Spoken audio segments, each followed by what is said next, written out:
I don't need your permission, she said when I found out she'd booked a vacation with her male best friend.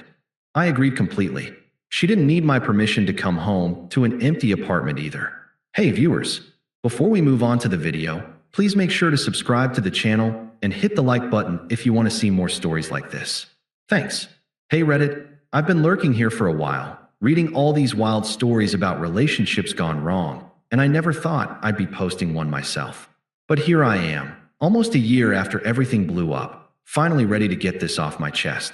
It's a long one, so buckle up. I'll try to keep it straightforward, but honestly, reliving this still stings a bit. Names changed, obviously. Let's call her Emily, and her best friend Jake. I'm just some guy who thought he had it all figured out. Spoiler, I didn't, but I do now. We met 5 years ago at a mutual friend's barbecue. I was 28, working as a project manager for a mid-sized tech firm in the city. Decent pay, stable hours, nothing flashy, but enough to build a life on. Emily was 26, fresh out of undergrad and hustling as a junior marketer for a startup. She had this infectious energy, always talking about big dreams, traveling the world, climbing the corporate ladder, living that no-regrets life. I fell hard. She was beautiful, smart, and made me laugh like no one else. From the start, I was all in. I supported her every step. When she decided to go back for her master's in business, I covered most of the rent on our apartment so she could focus on classes. I'd cook dinner after my long days, handle the laundry, even proofread her papers late into the night.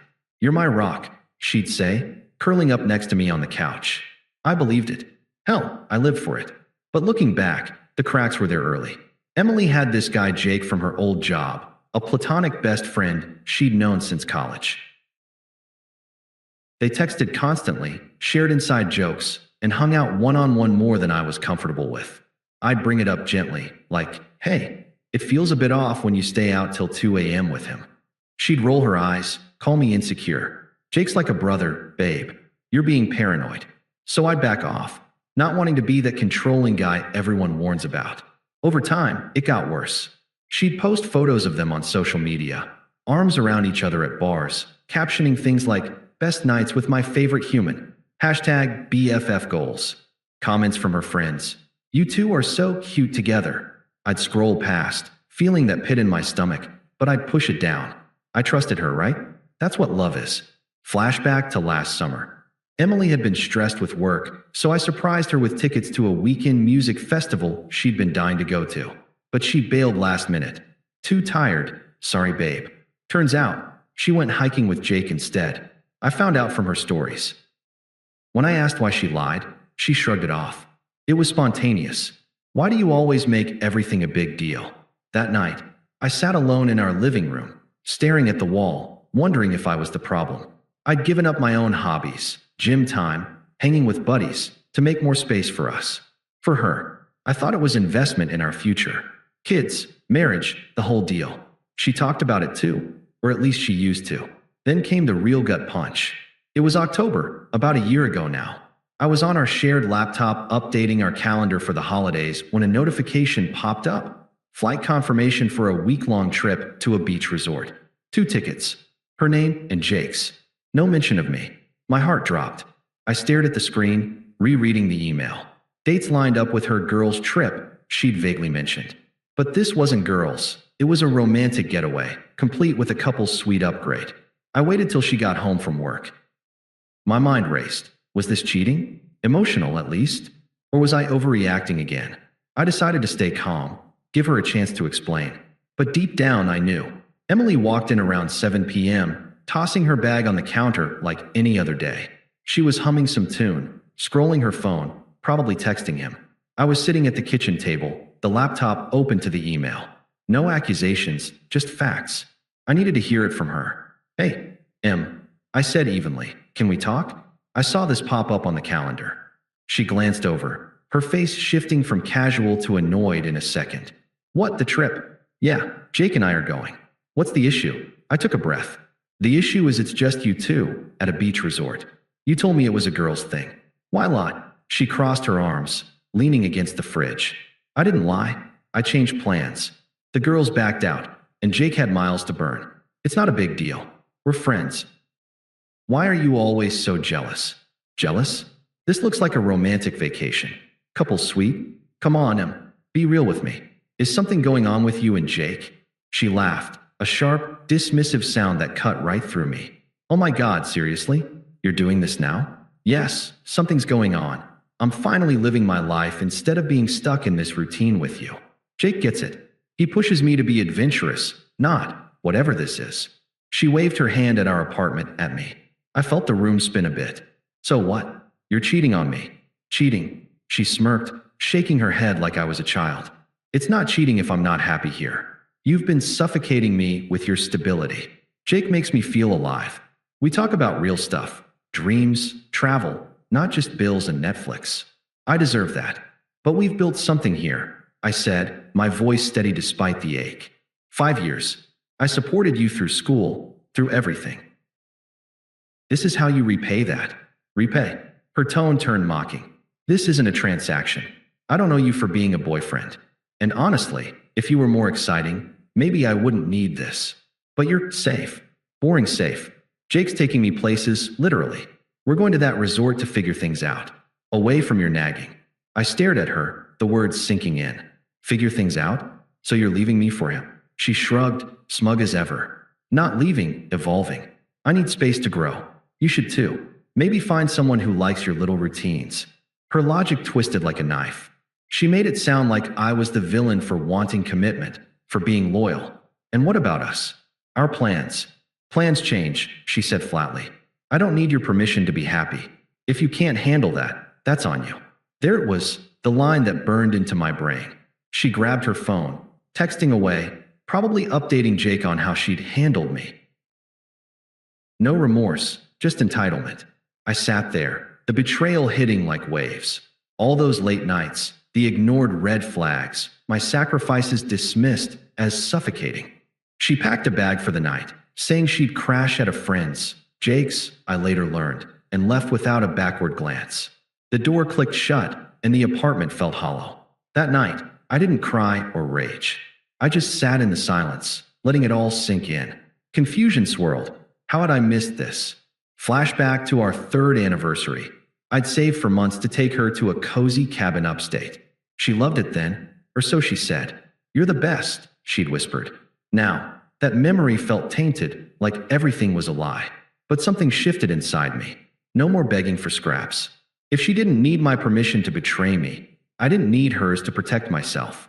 I got up, methodically packing my things. Clothes, books, the coffee maker I'd bought, essentials first. I left her stuff untouched, even the shared items like the couch we'd picked out together. No pettiness, just detachment.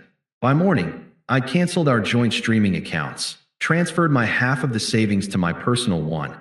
We kept finances mostly separate, thank God, and emailed the landlord about breaking the lease early.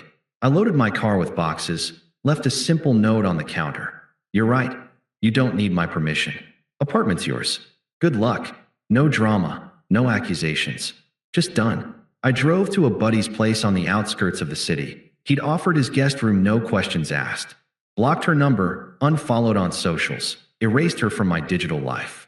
It hurt like hell, that quiet unraveling. But confrontation wasn't my style. Why fight for someone who saw me as a backup? I spent the next few days in a fog, questioning everything.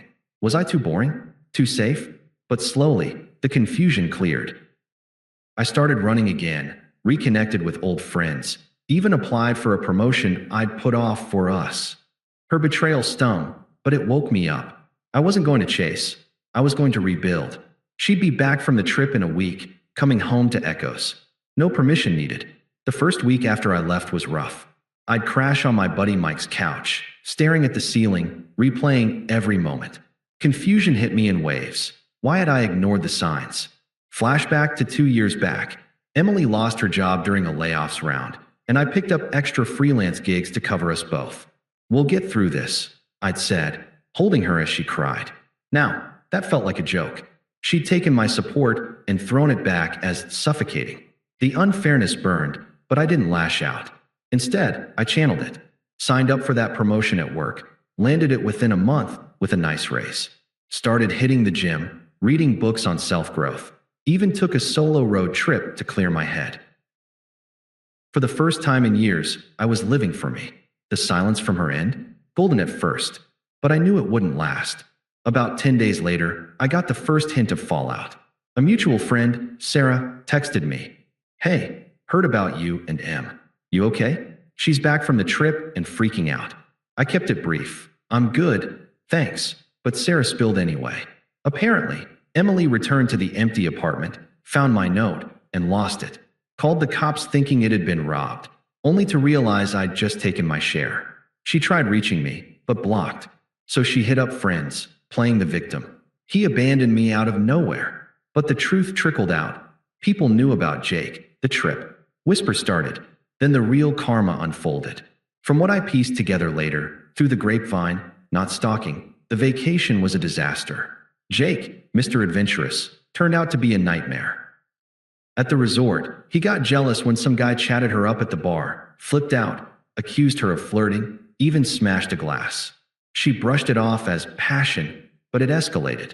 By day 3, he was hitting on other women right in front of her, using the trip she'd partially funded, with money from our joint fund, ironically, to chase his own fun.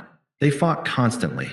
He gaslit her, calling her clingy for wanting exclusivity. Sound familiar? Turns out, Jake had a pattern. Mutual acquaintances revealed he'd done this to exes before, stringing them along for perks then bailing.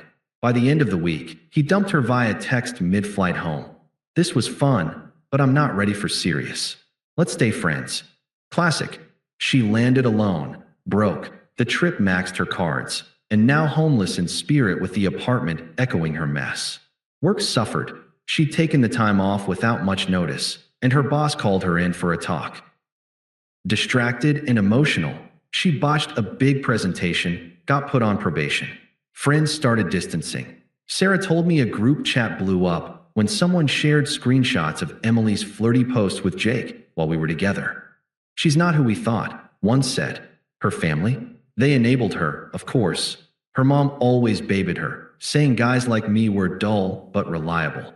But even they couldn't fix this. Emily unraveled fast. Social media went dark after a vague post about toxic people. She moved back in with her parents temporarily, but that imploded too. Arguments over her choices. Broke, isolated, reputation in tatters. Mutual friends stopped defending her. A couple even reached out to me apologizing for not seeing it sooner. I didn't gloat inwardly much, just noted the irony. She'd chased excitement and got burned, while my boring stability let me thrive. The confusion faded. I felt clear, almost free. Her downfall wasn't my revenge, it was just consequences. And damn, it felt earned. A month post-trip, the attempt started. First, an email, since I'd blocked her phone and socials. Subject, "We need to talk." Body, "Hey, I know you're mad, but this is ridiculous. The apartment's a mess without you. The trip was a mistake. Jake was just a friend. Nothing happened. Can we meet? I miss our routines." I read it, felt a twinge of old hurt, but deleted without replying.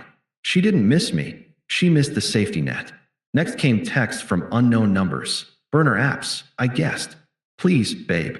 I was stupid. Let's fix this." Ignored. Then calls, voicemails piling up. "Pick up. You can't just disappear like this. We had something real." By month 2, escalation. She roped in her toxic crew. Her sister, Lisa, messaged me on LinkedIn of all places. "You're being a jerk. Emily's hurting bad. Jake screwed her over, and now you're punishing her? Grow up and talk to her. Family sticks together, even if you're not blood." Unpleasant as hell, guilting me like I owed them. Blocked. Then her mom called from her landline. "Young man, this is unacceptable. Emily's depressed because of you. She needs closure. Be a gentleman and hear her out." I hung up mid-sentence. Their pushiness showed their colors. Entitled, just like her. The in-person attempt came at month 3. I was at a coffee shop near my new place. I'd rented a small studio downtown after the promotion, working on my laptop. Door chimes, and there she was, disheveled, eyes red, scanning the room. Spotted me, marched over. "You," she said, voice shaking with fake composure. "We need to talk. Now." I looked up calmly, closed my laptop. "Emily, what are you doing here?" "What am I doing? What are you doing?" "You left without a word. The apartment, our stuff, gone." I come back to nothing. Jake was awful, okay? He used me, got controlling, then ghosted. I'm sorry I went. But you overreacted. We can work this out. I know I messed up, but I love you. Her words dripped hypocrisy, admitting the betrayal but twisting it as my fault. Overreacted, I echoed evenly. No emotion, just facts. Yes, you didn't even fight for us. Just poof. That's not love, that's cowardice. She was getting louder, drawing stares. Desperation turning to anger. I gave you 5 years, and you throw it away over a trip? You threw it away, I said simply. With Jake, remember? She huffed, tears starting. It was a phase. Please, come home. I need you. Everything's falling apart. Work, friends, money. You're the stable one. We balance each other. Begging now, but laced with that old smugness, like I should be grateful. I stood, gathered my things. No, Emily. We're done. Walked out, her calling after me. Fine. Be alone forever, you boring prick. True colors shining. I didn't look back. Blocked the new numbers, moved on. Her attempts fizzled after that. Or so I thought. Fast forward to last month, our mutual friend Sarah's wedding. I'd RSVP'd yes long ago, figuring Emily might skip it after everything. But no, she showed, probably hoping to corner me. The venue was this elegant garden spot outside the city, string lights, laughter, the works. I'd come with my new girlfriend, Alex, a colleague I'd met post-promotion. She's kind, driven, no games. We clicked naturally. It was easy, unlike before. I was at the bar, chatting with Mike, when Emily approached. Makeup couldn't hide the strain, thinner, tired eyes.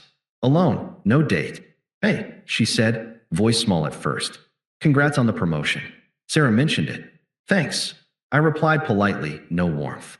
Alex was nearby, sensing the vibe, but I handled it. Can we talk? Privately. Desperation again, but softer. I know I screwed up big time. Jake was abusive, controlling, cheated on me too. I'm in therapy now, fixing myself. I realize what I lost. You were good to me, and I took it for granted.